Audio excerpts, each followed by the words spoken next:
Ang kwentong ito ay hango sa totoong buhay. Karanasan ito ni Nuli. Taong 1996, Bacolod. Bago natin simulaan ang kwentong ito, ay shoutout ko lang ang isang kaibigan nating mabagsik na breeder ng mga panlabang manok dito sa Chateau Negros Oriental. Walang iba kundi ang BG Malik Game Farm ng Chateau Negros Oriental.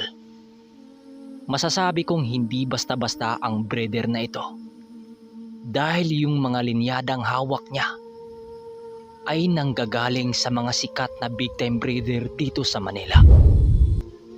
Lalong-lalo na sa lugar ng Bacolod. Kung gusto nyo ng mga produkto niya, nasa screen ng ating video ang FB account niya. Pwede nyo siyang i-message sa kanyang Facebook. Yun lang. Maraming salamat. Simulan na natin to. At nakita nila doon ang napakaraming mga nilalang na ang papangit daw ng mga itsura. Sabay daw nitong nilantakan ang taong sa pagkakaalam nila ay kasabay ni Landing na huli. Habang ginagawa iyon ng mga nilalang, palingon-lingon pa raw ang mga ito. Habang tuloy sa pagkain, nang may taong kumatok sa pinto at pagpasok nun, kilala nila ang taong nakita nila. Yun nga ang kaibigan ni Nuli na si Lauro. Halos nagmamakawa sila ditong humingi ng tulong upang sila'y pakawalan sa pagkagapos. Ngunit nang marinig nito ang kanilang hinaing, tumawa pa nga ito at binigyan pa sila ng tag-iisang sipa. Sa ilang minuto nilang pag-usap, doon narinig ng grupo nila Nuli ang sinapit ng dalawa niyang tauhan. Ngunit kahit nagtamo sila ng matinding pinsala sa katawan, nagpapasalamat pa rin sila sa may likha dahil nagawa pa nilang makalabas sa baryong yon sa tiyak na kamatayan. Habang binagtas nila ang daan papawi, binigyan naman ni Manong Duming ng unang gamutan si Nardo. Gawa ng hindi pa rin ito nagigising sa pagkawala ng malay nito. Ang laki kasi ng sugat nito sa ulo dahil sa pagkatilapon nito sa puno ng kahoy at nabangga.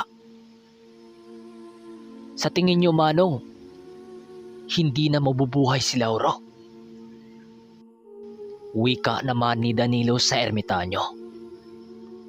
Hindi na. Dahil nag-iwan ako ng nakakatakot na sumpa sa kung sino man ang tumulong doon. Sagot naman ng ermitanyo. Nang makarating na silang anim sa kubong kanilang tinatambayan, nakita naman nilang naroon ang lahat ng mga kasama ni Danilo. Pati na ang isa niyang tauhan na si Marco.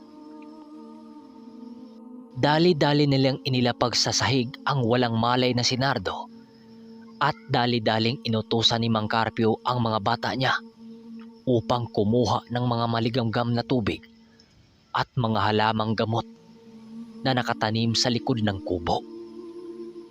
Nang tapos na nilang lapatan ito ng gamot, pinili na muna nilang mag-inuman ng tuba habang inaantay nilang magising si Nardo. Hindi naman tumutol dito si Nuli dahil marami siyang iniisip ng mga oras na yon. Halos nasa 3:00 na yon ng madaling araw. Ang isa niyang tauhan noon, pinili na muna nilang pinagpapahinga gawa ng ang taas ng lagnat nito sa katawan. Dahil yun sa mga nakakagimbal na pangyayari.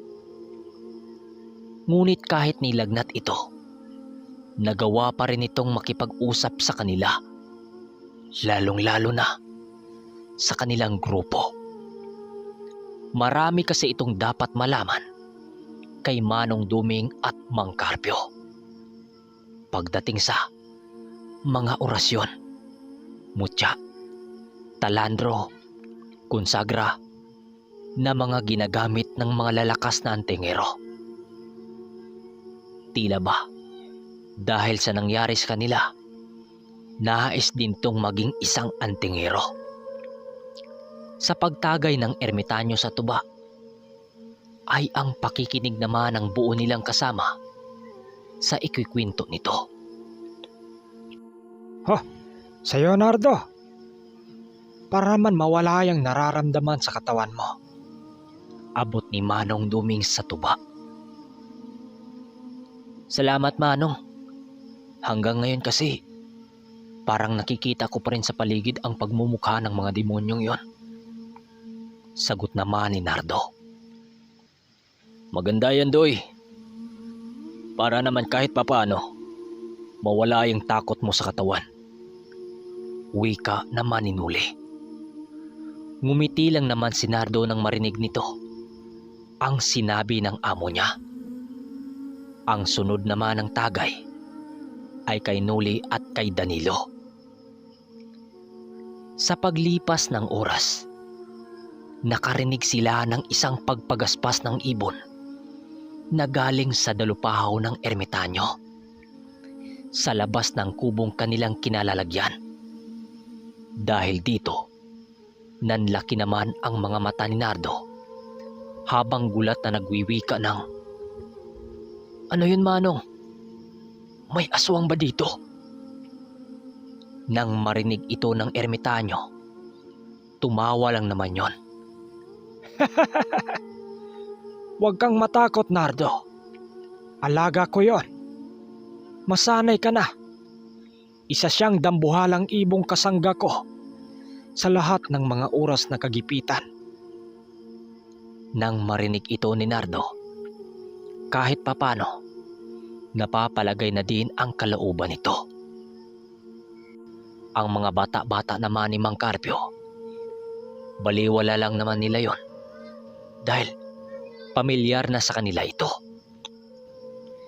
Sa paglipas ng oras ng kanilang pag-inuman, doon na natalakay ng ermitanyo kila Nuli ang iba niyang nakaraan doon sa kanyang kabataan. Nang nag-aaral pa lamang siya sa ilalim ng isang ermitanyong kanyang nilapitan noon. Alam mo, Noli, Danilo, Ambong, noong kabataan namin ng lolo mo, kapag sa oras ng pagtuturo si Maestro Inko, ay ang disiplinado kami noon. Kaya lang, dahil sa istrikto noon, hindi nakayanan ng lolo mo. Kaya't hindi na ito sumasama sa akin kapag alam nitong magsasanay muli ako sa kamay niya. Ayaw kasi ng maestro ko. Ayaw kasi ng maestro kong yon na umaangal kami at napagalitan dahil sa pagkakamali. Dagdag pa ng ermitanyo, nakapagtapos na sila sa pagsasanay, ay kakain lamang sila ng tig-isang kamote upang mas tumatak sa kanilang mga isipan ang mga itinuro nito. Naniniwala kasi ang ermitanyong yon na kapag sobrang gutom kang tinuturuan at sobrang busog naman, ay hindi gaanong matatak sa iyong utak ang mga katagang nabanggit nito. Ang hindi pa noon makalimutan ni Manong Duming ay ang ginawa nilang tatlo ng araw ng Biyernes Santo. Sa umaga, aakyat sila ng bundok upang mangalap ng mga sangkap sa panggagamot. At sa gabi naman, mangunguha ng mutya. At sa hating gabi, kinakailangan nilang makipaglaban sa isang gabunan. At kapag magawa nila ang mga bagay na yon, papapasukin sila sa isang kuwebang mahalintulad muna sa isang kawalan. Sinasanay kasi sila sa dilim at papatalasin ang kanilang mga pandinig sa loob nito. Sa paglipas daw ng ilang taon kay Manong Duming bilang isang ermitanyo, marami na siyang nakakalabang mga malalakas na mambabarang na may dugo ng gabo ng aswang. At sa dami ng kanyang nakalaban, marami na siyang nagapi. Ngunit kasabay ng kanyang pag-usbong ay ang pagpanaw naman ng kanyang maestro dahil sa pagtraidor sa isa nitong kaibigan na isang inkantong hari. Kaya't sa paglilibot niya sa bundok para manggamot kapag may pasyente siyang naengkanto o nabati, walang awa niya itong pinagpapatay. Sa pagtagal niyang pabalik-balik sa baryo nila Noli, wala pa siyang nakikitang karapat-dapat na tumalo sa kanya, mapa-espiritual man o pisikalang lakas. Hanggang sa nadapo siya noon sa baryo Uringaw nang makatagpo niya ang isang binatang napakabihasa sa ganong larangan. At yon ay ang nagngangalang Sanoy. Matapos makapagkwento ni Manong Duming, manghang-mangha naman ang lahat ng nakikinig dito. Halos hindi noon makasagot sila Danilo at Noli dahil wala naman talaga silang kaide-ideya sa isasagot dito. Ilang oras pa ang makalipas, napansinan nilang bahagya ng lumiwanag ang kalangitan. Indikasyong malapit na ang sasapit ng bukang liwayway. Magamat puyat ang ilan sa kanila, pinili pa rin ang ibang makipagsabayan sa inuman. Masayang-masaya naman sila ng mga oras na yon kahit may mga pagsubok silang dinadaanan. Yung kunti nilang tuba, inabutan na ng umaga dahil sa marami pa ang kwento nila kaysa tagayan. Kanuli, Manong Duming, babalik na muna ako sa baraks ha, dahil may gagawin pa ako sa manukan. Paalam ni Ambong sa kanila. Hindi naman yun pinigilan ni Noli dahil halata namang malakas na ang pangangatawan nito. Maya-maya pa, nagising na rin ang isa niyang tauhan na si Nardo. Hindi niya ito iniiwan sa higaan hanggat hindi nagigising.